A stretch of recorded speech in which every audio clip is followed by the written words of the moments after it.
Hello guys and welcome to Different Russia channel. Today we are at our dacha. We have a small house in Moscow region, and in this episode we will speak about the money. How much is it to have a house in Moscow region? Alex, maybe we should go for a small walk around our dacha community and show what we have here. What do you think? Пошли. Huh? Пошли. Okay, Alex is not against. That is the house of our neighbors. They built it, I think, about 7 years ago, and they paid about 2 million rubles. I don't know why so much, because it doesn't look like a very expensive house. And that red one behind it, this one, also was built about 6 years ago, and the price was about 700,000 rubles. So maybe with some ovens and some extra work, about 1 million rubles they paid. This piece of land is also 600 square meters, and this one behind the green fence with the red house is 300 square meters. And that brick one also 300 square meters, a piece of land. So this piece of land was divided into two. And that is why they have 300 square meters and 300 square meters. But that is not typical. Usually 600 is the average size. Now, guys, we are very close to the forest. Here used to be a very wonderful forest. Now some kind of a horror, but still in the distance you can see the forest. And I think that is all the attractions that we have here, the pond and the forest. Not to waste your time, guys, I have prepared. I have written all the numbers on the piece of paper. So, what about the money that we pay every year? First of all, guys, we pay property tax, land tax. Land tax for our piece of land is about 60 American dollars. In rubles, that is 4,000 rubles approximately. We pay a land tax once a year.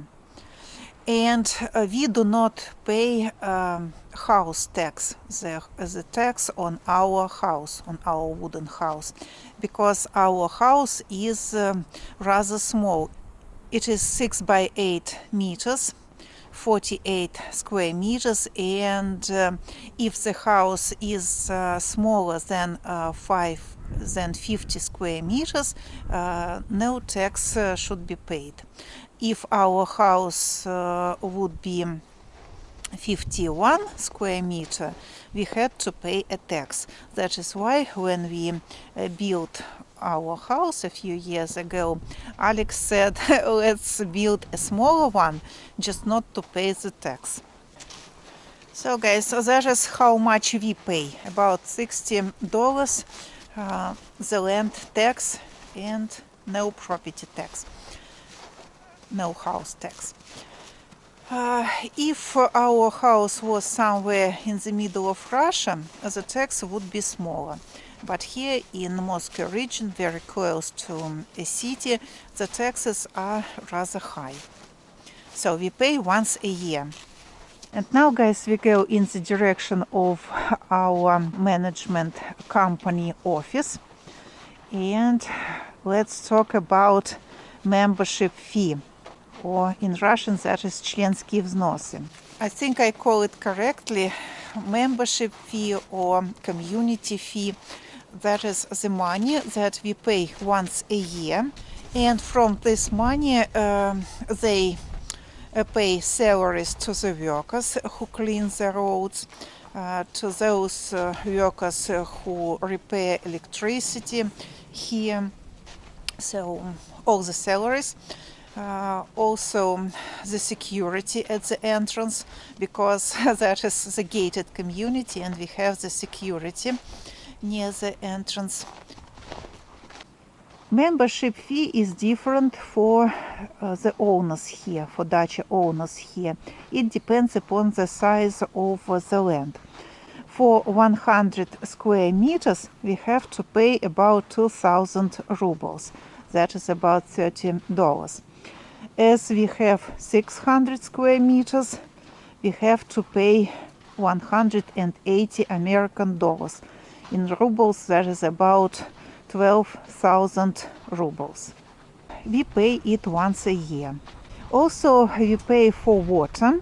The prices depends on how much you spend. 1 cubic meter of water is about $50. If to speak about the electricity, 10 kilowatts of electricity is about $1 American. So for 1 kilowatt, about 6 rubles.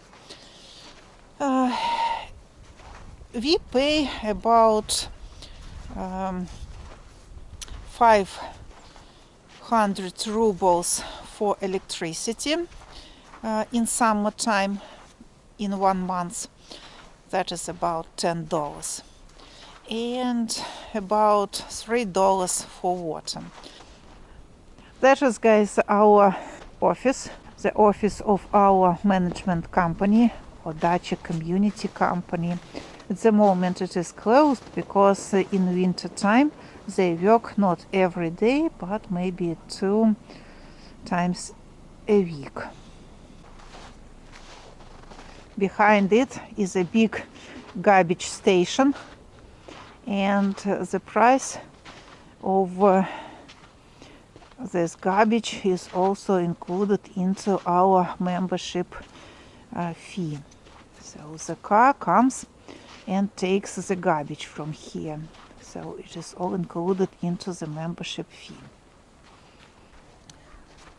So guys, we spent in summer, last summer, about I think about $30 for electricity, so during 3 months, and about, I think, $10 we spend on water. That is for summer period. But it depends upon how much you spend. If you spend much water, you pay more. If you spend much electricity, you pay more. So we are rather thrifty. We collect rainwater, and also we have underground swimming pool. And that is why we do not pay much for water. So I think that is all. Yeah, Alex? Да. Скажи, что у нас собирать дождевую воду это бесплатно и разрешено. Alex says to collect rainwater is legal, and a lot of people are doing so, and we are not the exception. And so it is not forbidden. It is legal and people do it. Alex, we forgot to say about the electricity. This year we spent about 20,000 rubles. That is about $300 American for electricity, because they are putting the new electricity line, and that is, so how is to say, one-time payment. So from time to time we pay a lot. For example, some years ago we paid a big sum of money on roads. They repaired roads. This year they repair electricity line. That is why they took $300 American on electricity cables and so on that. So that is all, guys. Rather cold these days, guys. -30 it was a few days ago. Now is about -5, and in a few days they again promise +4, +3. So again everything will be melting.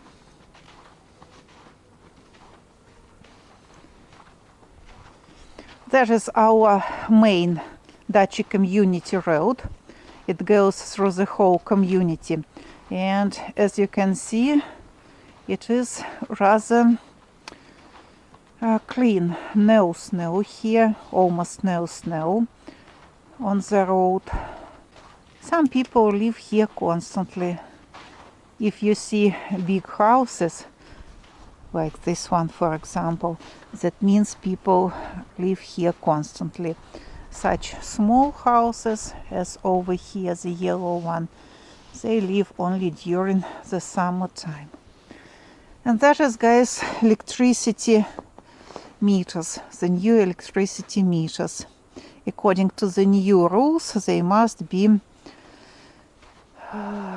on the public road, that any inspector could check how much you use. Also, there were questions about the fences. There are no rules, honestly speaking, almost no rules about the fences. They can be of any color, they can be metal or wooden or just some metal net.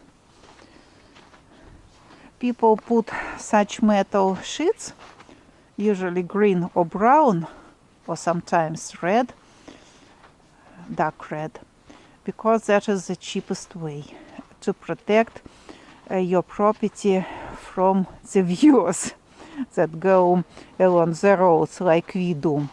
And those who do not care much, they put such nets, and of course everyone who is passing by, they can see what is on their property.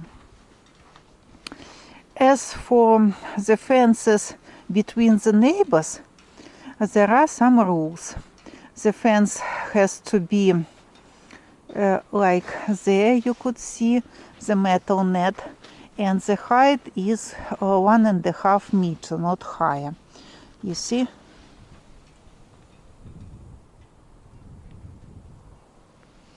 So between the neighbors there are some rules how high the fence should be and of what material. If you have good neighbors and you can come to some agreement about the fence, you can put such a metal fence between your dachas. But if your neighbors are stubborn and you cannot come to some agreement, so you have to suffer and to see all your neighbors near your border.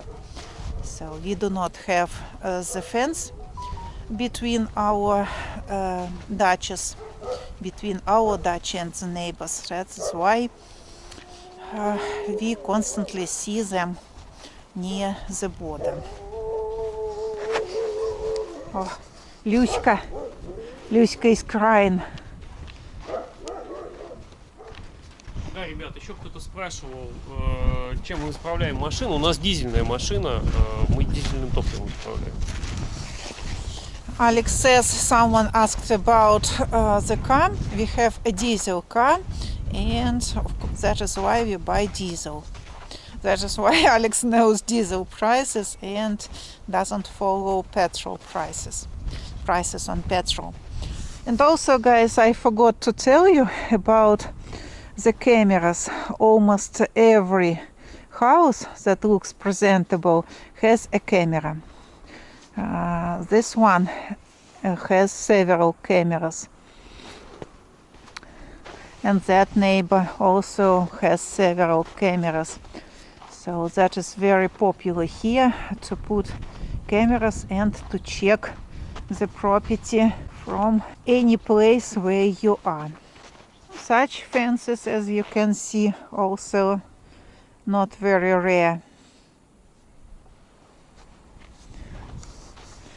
For example, this grey house, the owner of this grey house wanted to put a fence over here between his property and here. He wanted to pay the whole sum of money, but this owner was against, and that is why they have just the metal net.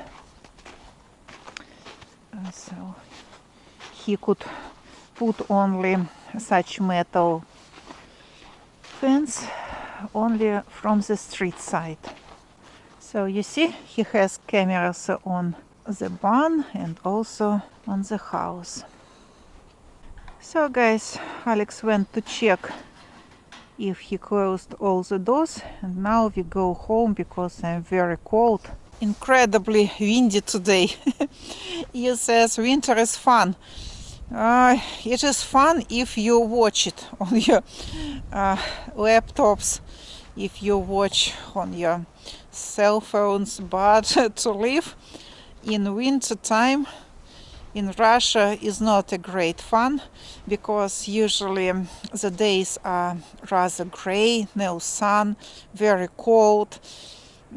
It is difficult to drive, difficult roads.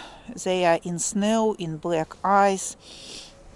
So guys, winter is fun only for small kids and on pictures.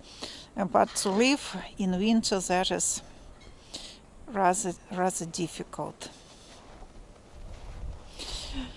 If I had a chance to escape to some warm place and be back just in summertime, be back to Russia in summertime, that would be great. But in winter I would prefer to escape to some warm place. So guys, thank you for watching. I hope you got the general idea of the prices, how much we pay here in Moscow region for the property, for summer property. So if you still have questions, please write them in comments, and we will film another episode where we will try to answer your questions. Thank you for watching. Goodbye. See you soon in another episode. Пока. Пока.